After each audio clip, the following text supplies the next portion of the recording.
All right, Toolbox Tour Part 21 of 2024. So the continuation. So some stuff on the floor. It's not really a mess.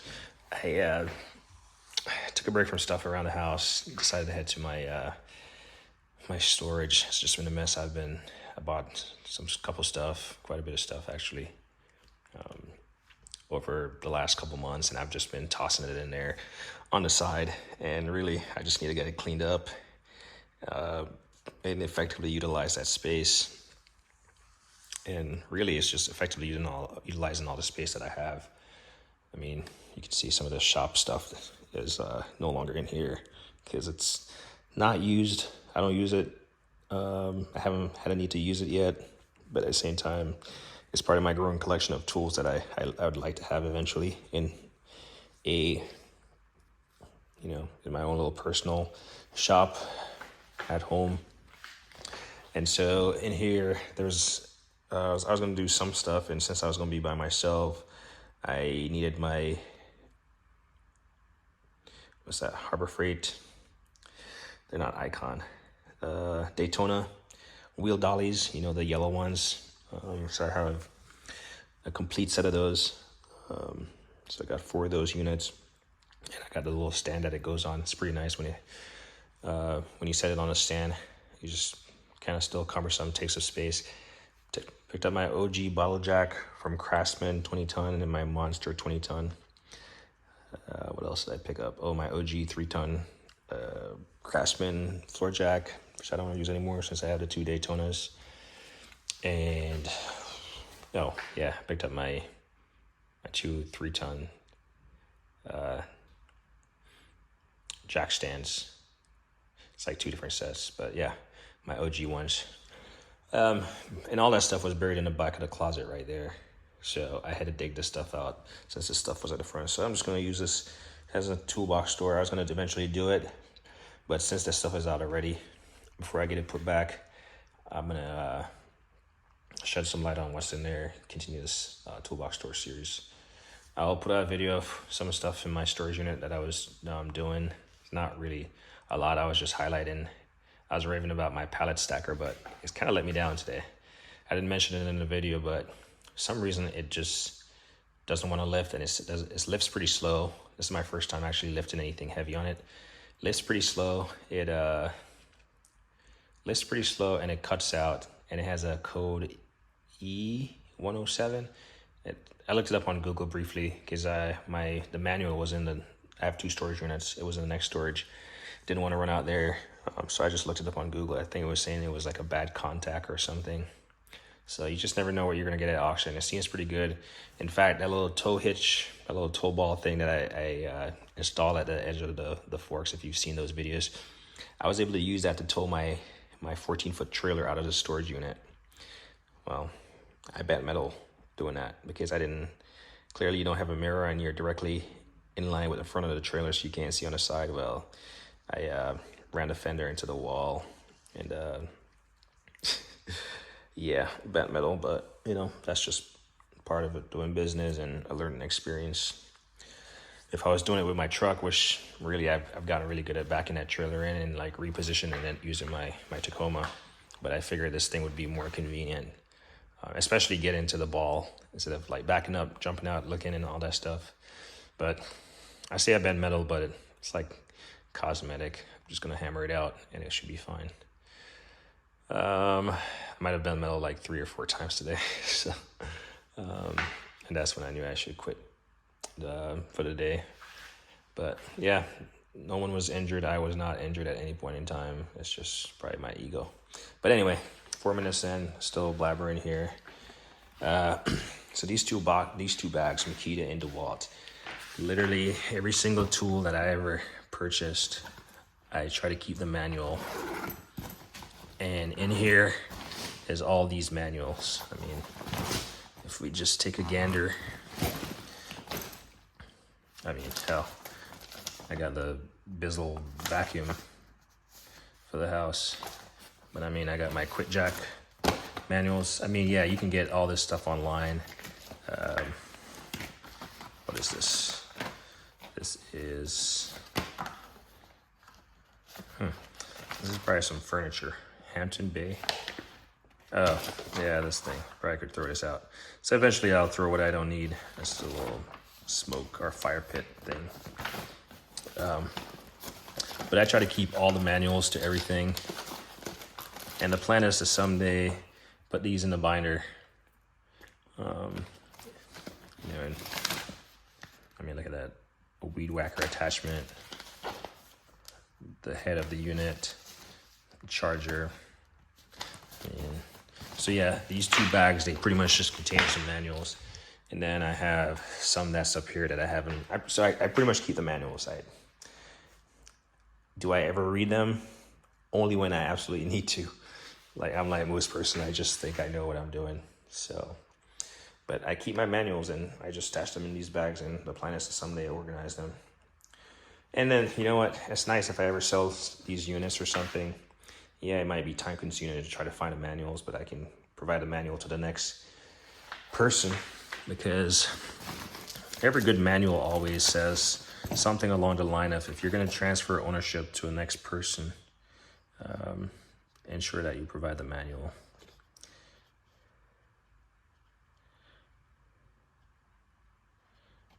You know, something along this line.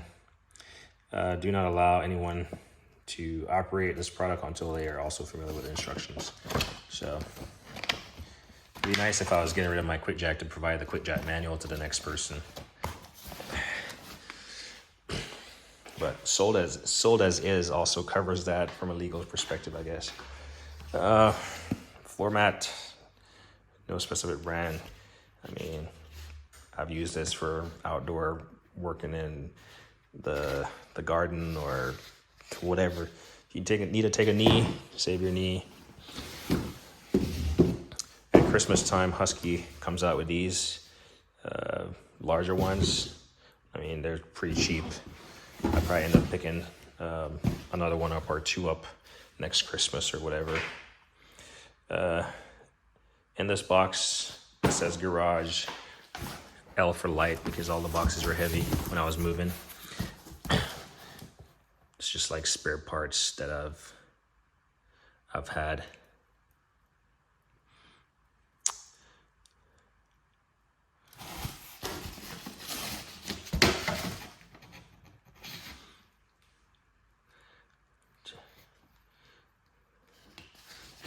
Yeah, just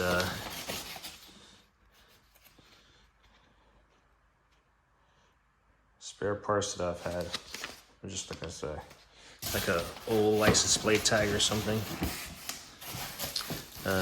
My center console, which my son stepped on and broke. Actually, I guess it's pretty common for these to break, but the little slider. The Acura, it's pretty common for them to break right here, but he might have stepped on it, I don't know. When I changed my power steering fluid that one time, I just had to change the reservoir. It initially looked like it had a mesh down in there, but actually it does have a mesh in there, but it's actually pretty clean. There's nothing wrong with this. I just changed it out because it was pretty gumped up inside of it. Sure enough, I could have cleaned it out, but I have an X1, and obviously I reused the cap. Just some stuff that, well, this one didn't break, but the next one is broken. On your quad exhaust on your TL, you have these little pieces, and this little plastic tab is broke, so I just swapped them out. Switched out my battery terminal. My battery wires, the positive and negative on that car, because they were stretched. I'll show you. I mean, yeah, you can see them on there. They were pretty stretched. What else is in here that I've done on my car? There's the mirror. You know, when you put it in reverse and it wants to like articulate. Well, this thing was really bad. It would just start clicking. It's just like, it would just, once you go in reverse, it would just start going click, click, click, click, and it's just annoying. So I changed out both of them, I think. What else did I change out? Oh, my, what's this? The license plate light on my Tacoma. think this one was out. This one was bad or something. I don't remember why I did, but change it up. Castle nuts for my, when I did my Tacoma suspension work. I mean, I keep these, but I mean, effectively, I'm not gonna reuse them. So this is what happened. This one, I don't know how it broke. This is the license plate light on the Tacoma that broke. And so I just got a complete set. And so I just swapped out both of them. That's why I have that one. But for some reason, I went back there and this was like this. It's like strange. And then the last thing in here,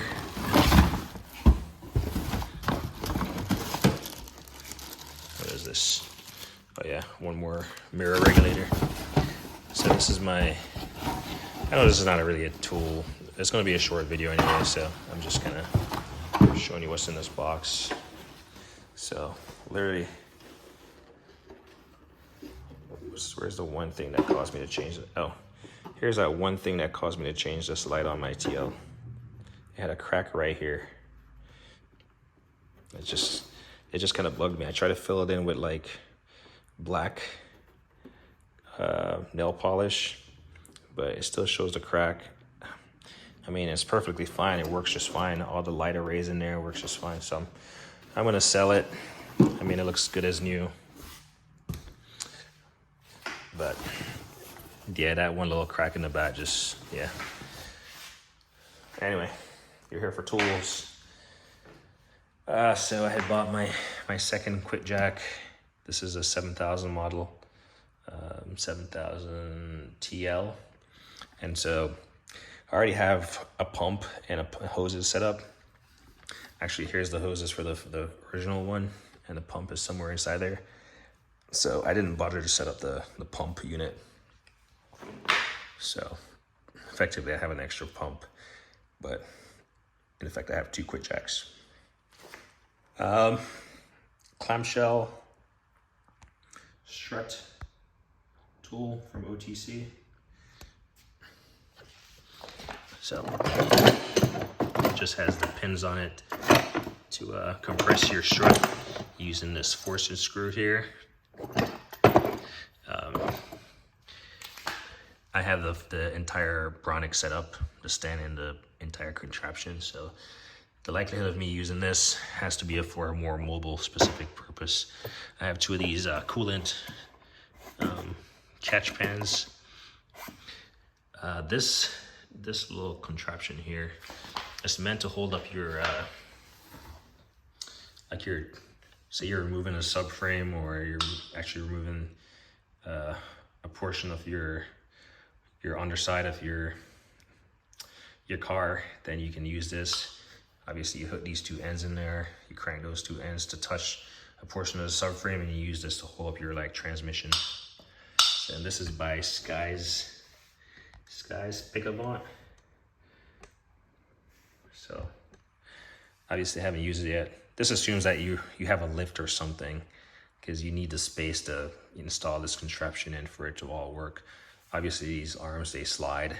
These, I mean, it slides, so it's fully adjustable. All these things adjust. What else? My ProLift creeper, it works just fine. I think if something like this, if it was being used in a more gravel prone environment, these pulls might not hold up, or if it was getting abused continuously. But it's a C6048 48-inch. So that's why I bought it, because I'm kind of taller. Everyone has seen these, what do you call them? Viper chairs. So I got mine. Let's see, let's go around here. I got mine with the big boy extensions.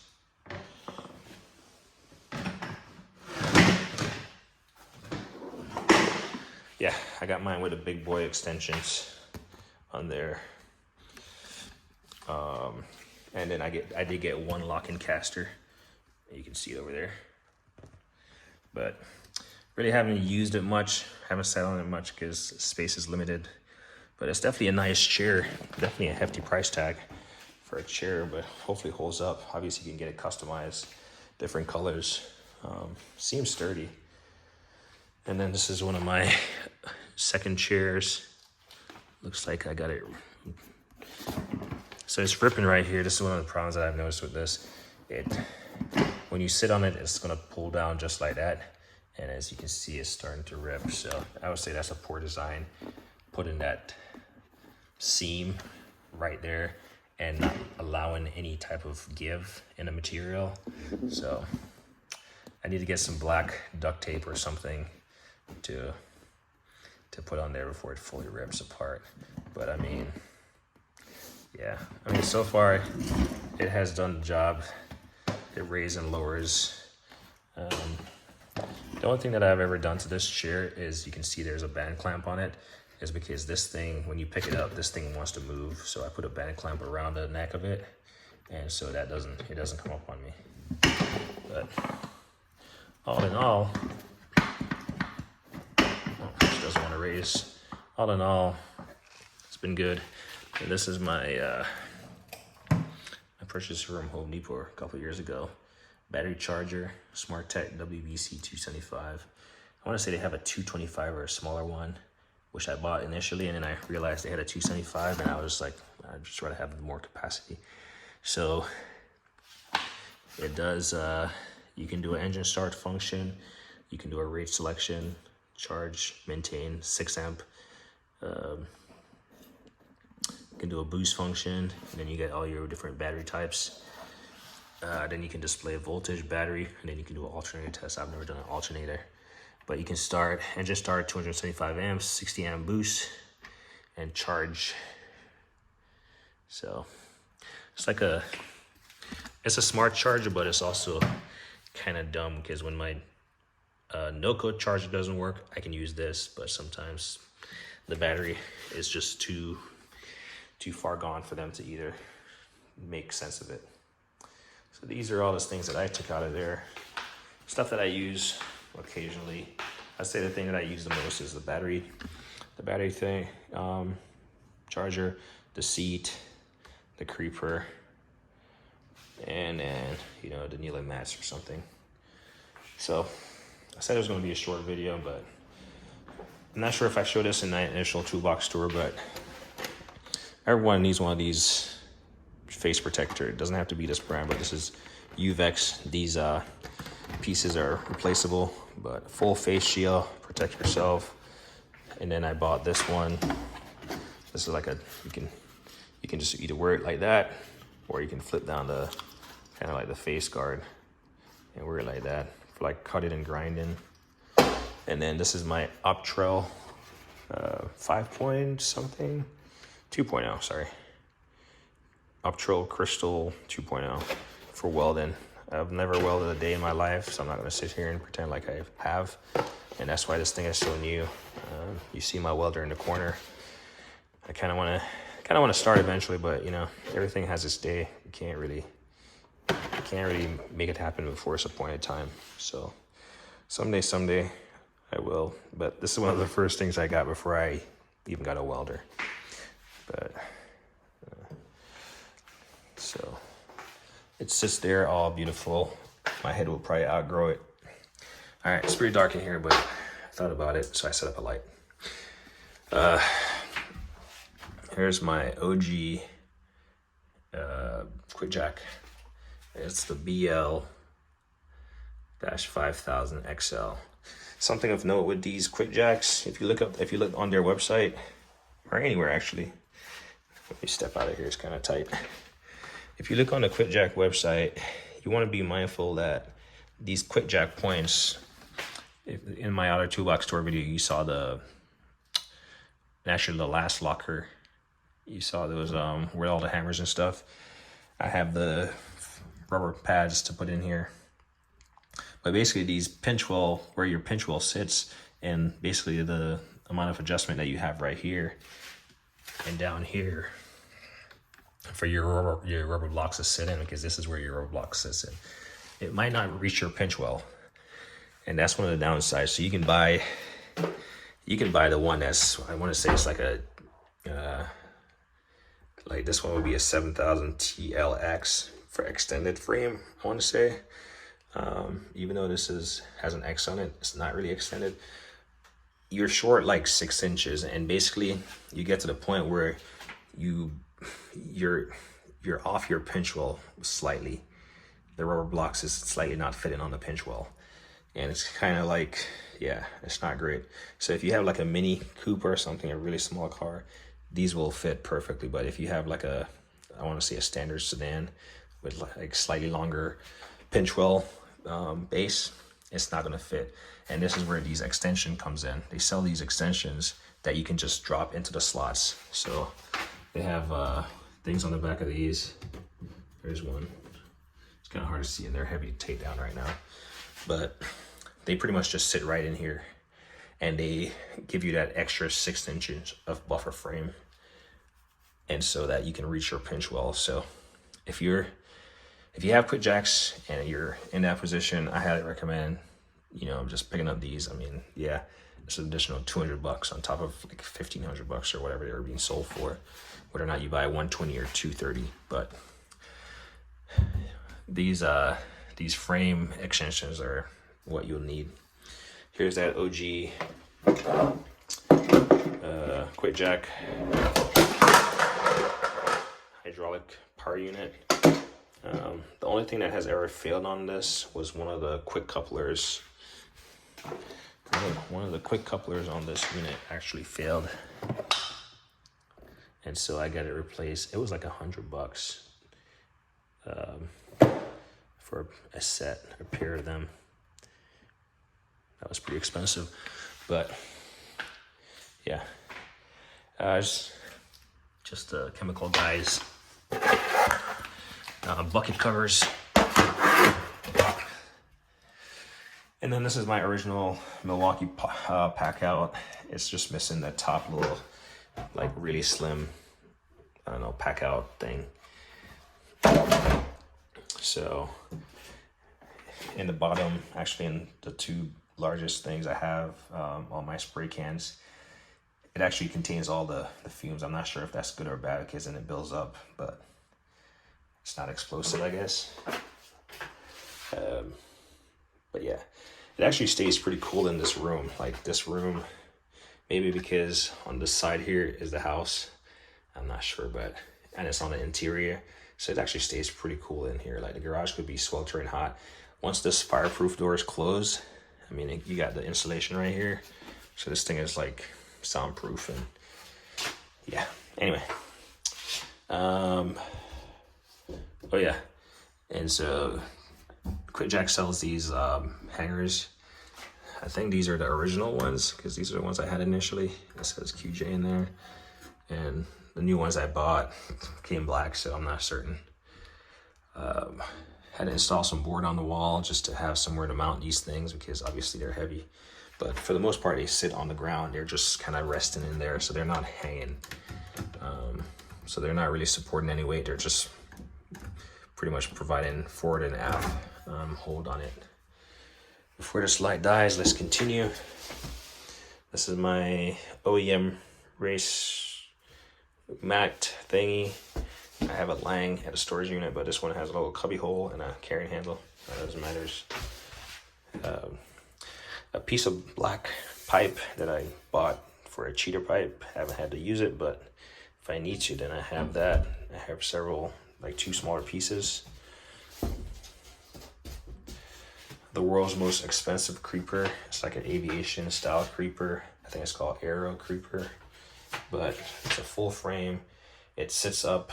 I don't want to like do it right now because it's pretty heavy. It's actually pretty heavy. I'm not even joking. It's solid casters. This headrest comes off, as you can see. It's like on here with just as is, but it's actually pretty heavy. There we go, Aero Creeper. But it's it lays flat like you see right now, or you can prop it up and have several different settings and have the back like up and whatever. So you can see where you have all these like get some light. you can see where you have all those adjustment points right there, where you see me pointing the flashlight. It's just heavy, kind of cumbersome to get in the way. The last couple things I have in here is my OG funnel. I don't know where I got that from, probably Home Depot or one of those stores. But if I change my car on a, change my oil, not change my car, if I do a oil change on a jack stand or something, like my buddy came over, we're using this. If it's not on the lift, then I'm still using this because my tall oil bucket jug doesn't fit right. My Omega, these are Omega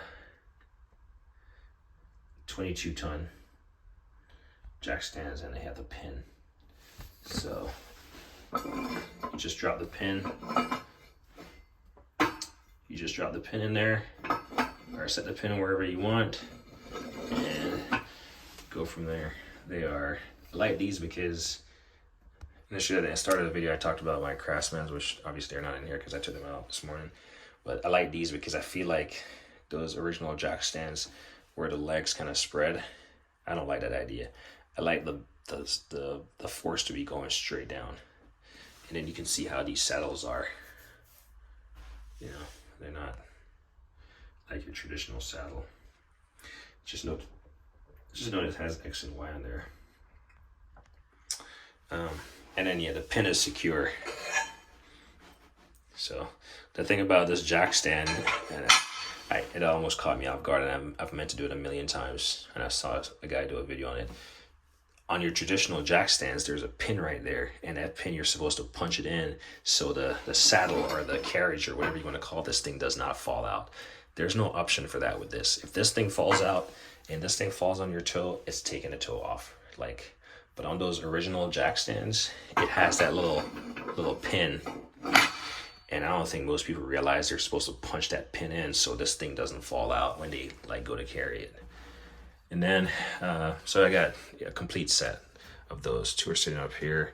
I left these out just because it's just easier to grab them.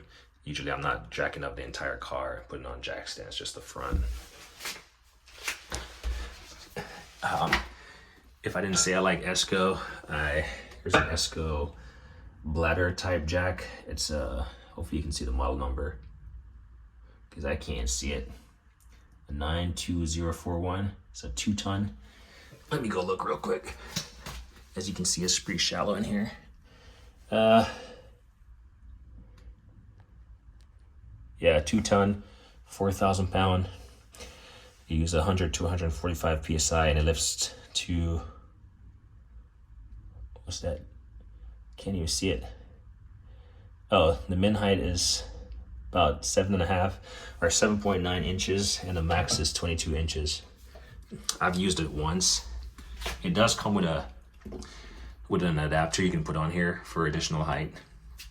Like I said, I've used it once. You hook your ear in here, your air source, and then you just press the handles to go up. You can see it right there. Press to go up, and then press to go down. It works. I don't know how it internally works, but it works. And then the last thing here is my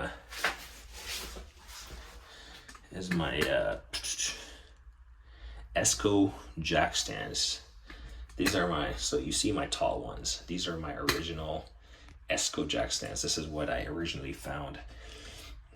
And man, I'm out of breath.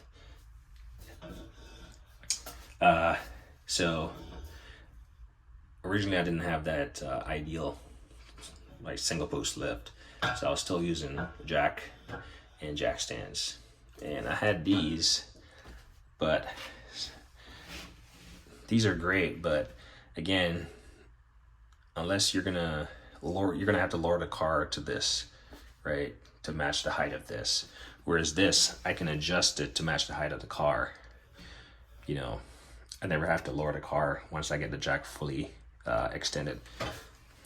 I'm hoping that makes sense because the max height of these might not match the max height of your floor jack. And so you're gonna have to lower the car on top of these, and then obviously you're gonna have to adjust them back, because obviously when you lower the car, it's gonna slide backwards on the pinch well.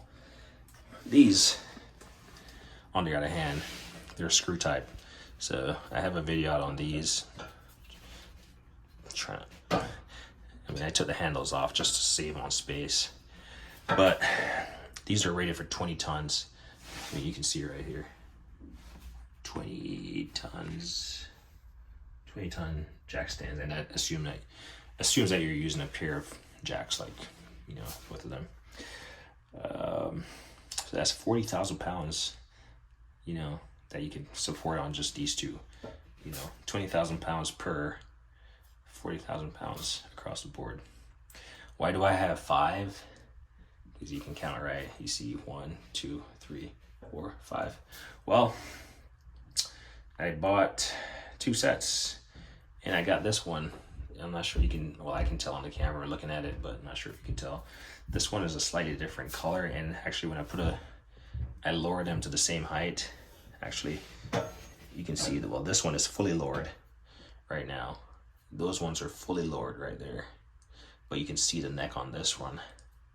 And so I reached out to the manufacturer, or the seller. Looks like they're out of Brooksville, Florida. Right there. I think I got these from eBay from like what do you call it? JB Tools or something, maybe. And so when I got it, the first thing I noticed was a color difference, and I was like, okay, one is different. And then I ran the saddles down, and I realized the saddles are like slightly different. This one has a smaller saddle, at least looking at it right now, compared to those two in the back. The saddle is kind of smaller, and this has a more defined bend in it versus like a more gentle bend right here. And then I put a level on it, and it was off in terms of height. And I was like, that's not acceptable. I spent quality money on this. So I reached out to them. They said I should dispose of it. So I did. I disposed of it in my collection. So yeah, I had it in the box forever. I thought about selling it, and I was like, well, that's not cool. I'm definitely not gonna throw this in the landfill, you know. And, you know, who am I gonna give one single jack stand to? That doesn't make sense, right? If you're gonna hook somebody up, give them a pair of jack stands, not a single one. You know, you're setting them up for failure, especially someone who's not familiar. So I kept it, and I figure if I needed to support the back end of a truck or something, you know, say I was on the pinch well, and at least in my Tacoma or something that's longer, I can just put it at the back, and that's what I've actually done before. Use the 5th jack stand to support the back end of it, especially on my driveway where there's like a gentle slope, so I can get the 4 on the pinch wells, and then the back is like hanging over, but also adequately supported, but the ground kind of slopes away slightly.